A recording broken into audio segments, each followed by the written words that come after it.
आपका स्वागत है मेरी YouTube फैमिली में जिसका नाम है द इंग्लिश टीचर। मैं हूं अमनदीप, आपकी इंग्लिश टीचर, और मैं लाती रहती हूं आपके लिए नॉलेज से भरी इंफॉर्मेटिव वीडियोस। क्या आप लोग भी इस बात से परेशान हो कि पास्ट टेंस को कैसे यूज़ करें?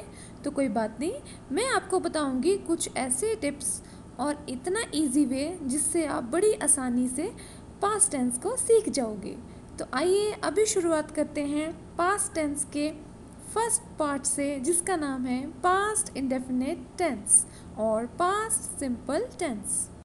तो फ्रेंड्स, आज के इस वीडियो में हम जानेंगे पास्ट इंडेफिनिट टेंस को जब पॉजिटिव वे में बनाना है तो कैसे बनाना है, पास्ट इंडेफिनिट का नेगेटिव कैसे बनाना है, पास्ट इंडेफिनिट का इंटेरोगेटिव कैसे बनाना है, पास्ट इंडेफिनिट को इंटेरोगेटिव प्लस नेगेटिव कैसे बनाना है।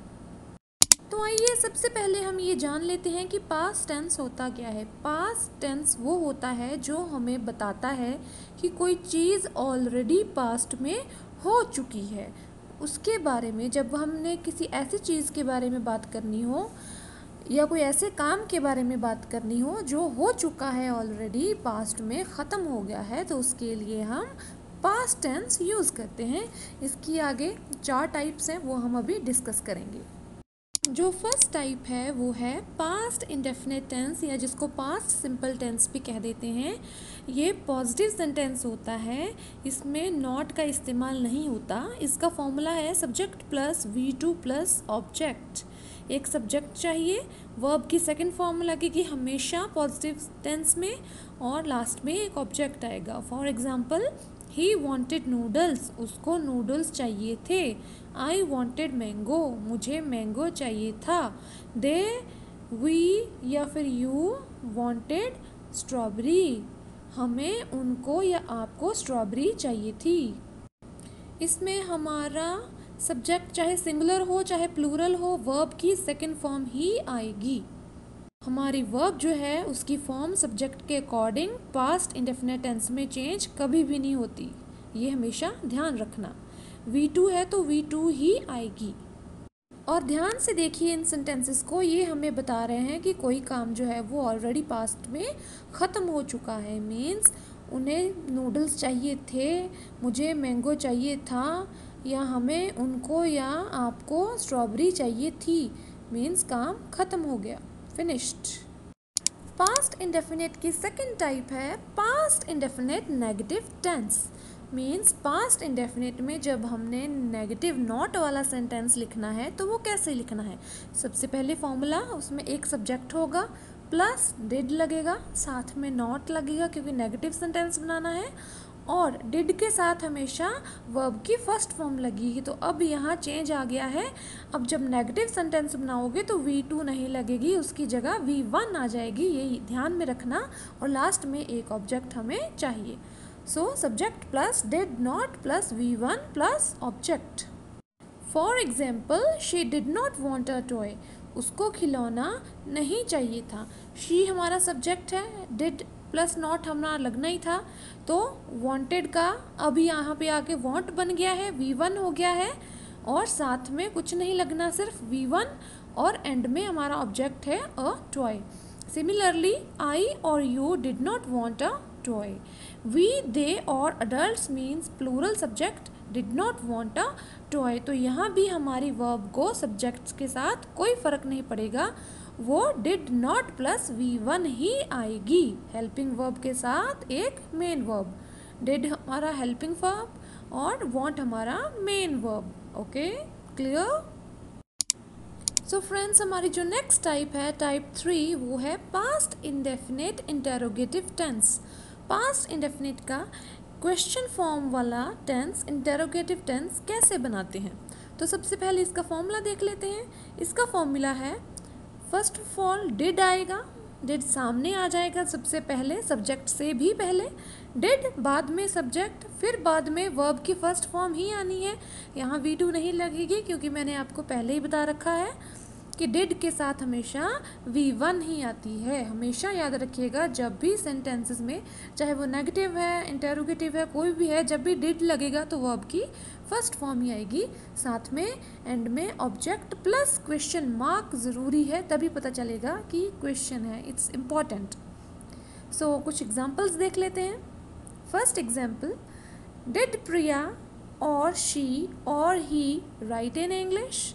यहाँ पे हमने सब्जेक्ट लिया है किसी का नाम, देन उसके बाद प्रोनाउंस ही और शी यूज़ किए हैं।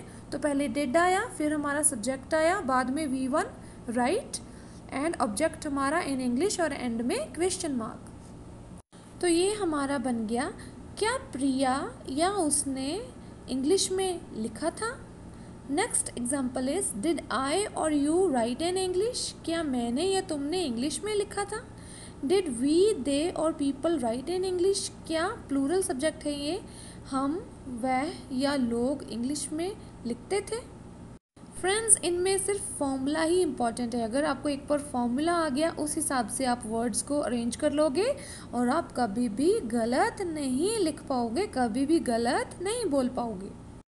एंड हमारी फोर्थ टाइप है past indefinite negative interrogative tense. Past indefinite tense में नेगेटिव और इंटेरोगेटिव दोनों साथ में ही एक ही सेंटेंस में कैसे बनाते हैं। सो सबसे पहले फॉर्मूला हमारा है, सबसे पहले आएगा डिड, क्योंकि इंटेरोगेटिव बनाना है। उसके बाद आएगा सब्जेक्ट जो हमारा इम्पोर्टेंट है, देन उसके बाद अब आएगा यहाँ पे नॉट, उसके बाद आएगी हमारी V1, फिर आएगा हमारा ऑब्जेक्ट, और एंड में हमारा क्वेश्चन मार्क जो ज़रूरी है। तो इसमें डिड भी लग गया है, नॉट भी लग गया है, एंड क्वेश्चन मार्क भी आ गया है। तो नेगेटिव और इंटेरोगेटिव टेंस के लिए जो चाहिए वो सारा कुछ हमने लगा लिया है। सो बन गया did plus subject plus not plus V1 plus object plus question mark. For example, did he और she not sing a song. यहाँ पे डिड हमारा लगना ही था, ही और शी हमारा सब्जेक्ट है, नॉट हमने ले लिया अपने फॉर्मूले से, V1 है हमारी यहाँ पे सिंग, एंड ऑब्जेक्ट है अ सॉन्ग, और एंड में है क्वेश्चन मार्क। तो ये कुछ इस तरीके से बना, क्या उसने गाना नहीं गाया था। सेकेंड एग्जाम्पल, डिड आई और you not sing a song. क्या मैंने या तुमने गाना नहीं गाया था। लास्ट इज, डिड वी और they not sing a song. क्या हमने या उन्होंने गाना नहीं गाया था। तो इसमें भी V1 ही आएगा, डिड पहले आ जाएगी, नॉट सब्जेक्ट के बाद आएगा, और क्वेश्चन मार्क लगना ज़रूरी है। सो फ्रेंड्स, ये था हमारा पास्ट इंडेफिनिट टेंस, जिसको हमने डिटेल में समझा है, इसकी 4 टाइप्स को भी।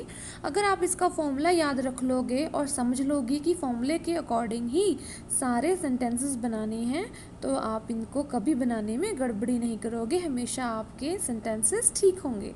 तो अगर आपको ये वीडियो अच्छी लगी है तो प्लीज़ इसको लाइक करिए, अपने सजेशंस को कमेंट बॉक्स में ज़रूर कमेंट करिए। आप कोई और वीडियो चाहते हैं तो वो भी मुझे लिख सकते हैं, मैं उस पर भी ज़रूर वीडियो लेके आऊँगी। और हाँ, और अगर आप इस चैनल पे न्यू हैं और अभी तक आपने इसको सब्सक्राइब नहीं किया है तो काइंडली इसको सब्सक्राइब कर लीजिए, क्योंकि इस पर और भी ढेर सारी इन्फॉर्मेटिव वीडियोस आती रहती हैं, और ये वीडियोस डेली अपलोड होती हैं। तो इससे आपका ही फ़ायदा है, क्योंकि जब भी वीडियो अपलोड होगी बेल आइकन प्रेस करके रखिएगा, ताकि सभी आपको ऑल नोटिफिकेशंस टाइमली पहुँच जाएँ।